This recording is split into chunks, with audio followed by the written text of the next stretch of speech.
Më të fundit nga jeta e vipave.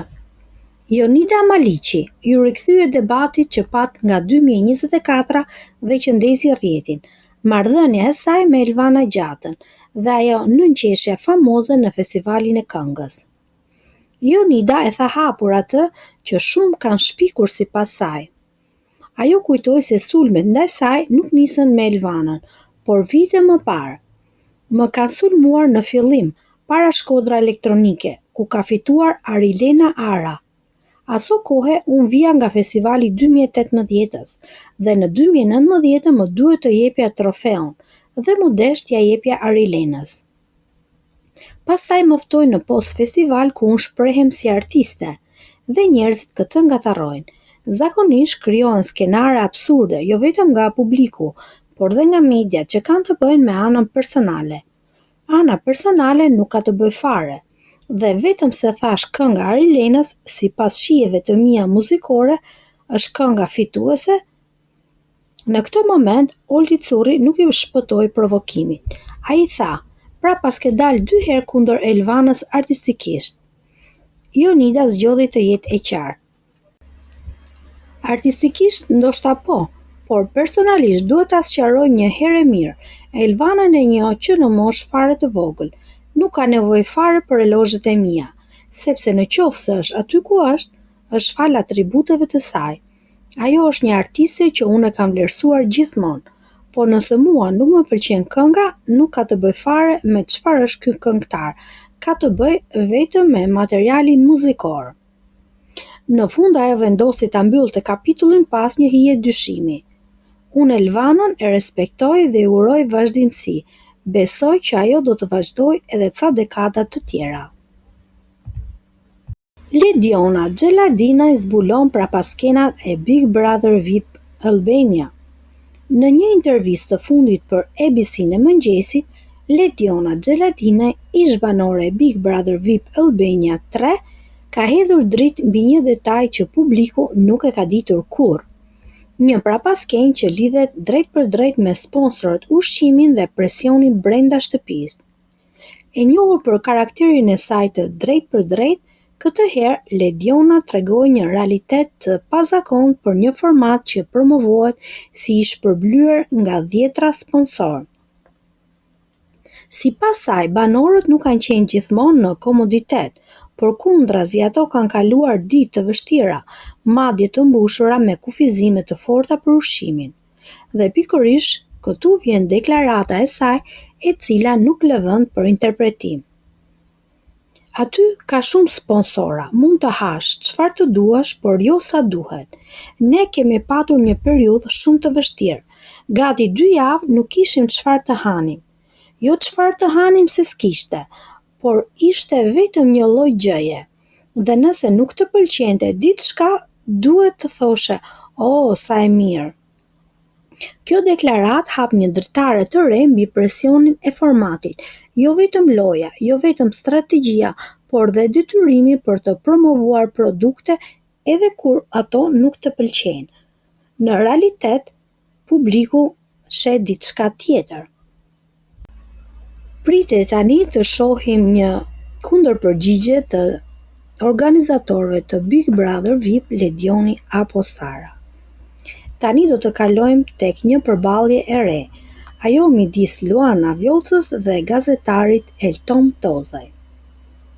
Gjithçka nisi disa ditë më parë kur Elton Tozaj u shfaq në emisionin Zgjohu me MCN, ku ai artikuloi publikisht një sër pretendimesh të drejtpërdrejta për moderatoren Luana Vjollca.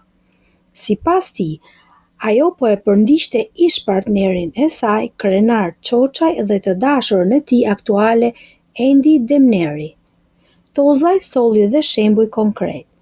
Një udhëtim drejt Milanës, ku Luana ishte në të njëjtin avion me çiftin. Më pas ai tregoi se fotot që postonte në Instagram Luana në Saint-Tropez ndodheshin shumë pranë destinacionit ku ndodhej Krenari me të dashurën aktuale. Këto deklarata ndezën rrjetin, por më shumë se kaq, duket se ndezën dhe reagimin e palës tjetër. Pas transmetimit të intervistës, Tozaj publikoi një Insta Story, një mesazh ku pretendoi se ishte kontaktuar ligjërisht. Lexoni se çfarë shkroi ai.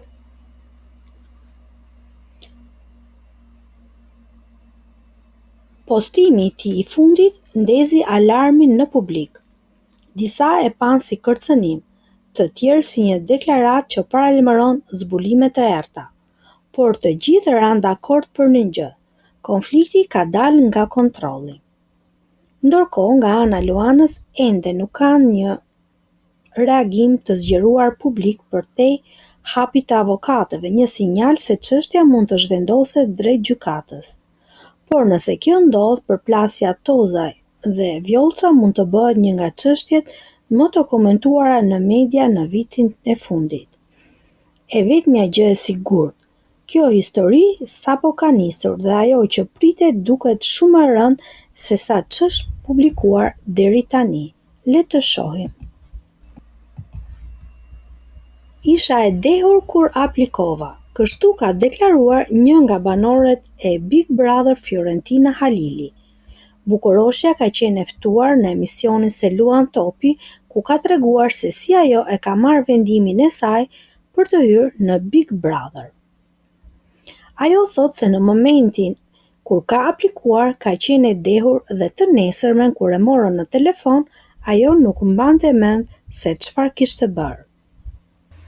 Drejtuesja e emisionit i thot: "Ti provon veten tek audicionet e Big Brother, që aq shumë e ke qejf dhe aq shumë e ke frikë, sepse ke ardhur 3 herë dhe ke ikur 3 herë. Pse kishe frikë?" Ndërkohë që Fiorentina i përgjigjet: "Ajo që kisha bërë unë kur isha 15 vjeçe ngeli aty, por kur u ktheva nga jashtë ka qenë çuditërisht e çuditshme. Festova 2017 më 2 janar, kam dalë me shoqet e mia, kemi pirë verë dhe kur u ktheva në shtëpi kam qenë pak e turbullt, si e dehur. Hapa telefonin, hyra në Facebook se në atë kohë ka qenë i famshëm dhe ashtu turbullt. Herë shikoja dhe herë nuk shikoja. Lexoj për aplikimet e Big Brother. Nuk e di çka kam shtypur, kam shkruar vetëm emër mbi emër dhe moshën. Nesërmen, kur jam zgjuar, nuk mbaja mend asgjë. Nuk e dija çfarë kisha bërë. Kam qenë në kafe me një shoqen time kur më morën në telefon dhe më thanë: "Me Fiorentinën po flasim? Ju marrim nga zyrat e Top Channel, nga Big Brother. Ju keni bërë aplikimin." Dhe unë qesha. Pra pas ka qenë e shkruar, shton Eriona. Rita Ora dhe Ylli Limani sapo kanë nxjerrë një këngë në YouTube. Ajo është tepër e suksesshme, titullohet All Natural. Duket se kënga ka arritur shikueshmëri rekord. Brenda një jave 1 milion shikues. Rita ka nxjerrë screenshotet ku tregon se si ka nisur bashkëpunimi me Yllin Limanin për këtë këngë, që duket se do të ketë një sukses të gjatë. Rita ka nxjerrë në Instagramin e saj një screenshot ku tregon bisedën se si ka nisur ky bashkëpunim. Ishte Ylli Limani që i shkroi: "Rita, e dua all natural." Një mesazh sinqert që shprehte admirimin e tij për një këngë, dhe Rita ju përgjigj: "O legjend, faleminderit, do të thotë shumë për mua", e thënë nga një shok shqiptar. Më pas Ylli hodhi hapin e madh. Bashkëpunim? Një pyetje drejt për drejt që audienca mezi e priste. Dhe Rita nuk u mendua 2 herë. Përgjigja e saj ishte e prerë, entuziaste dhe pas një dyshim. Do ta doja këtë. Kaq mjaftoi që rrjeti të shpërthente, dhe fansat pan publikimin e kësaj bisede si një sinjal që Rita dhe Ylli ishin marrë vesh prej kohësh për një këngë super hit, dhe duket se ato ja arritën.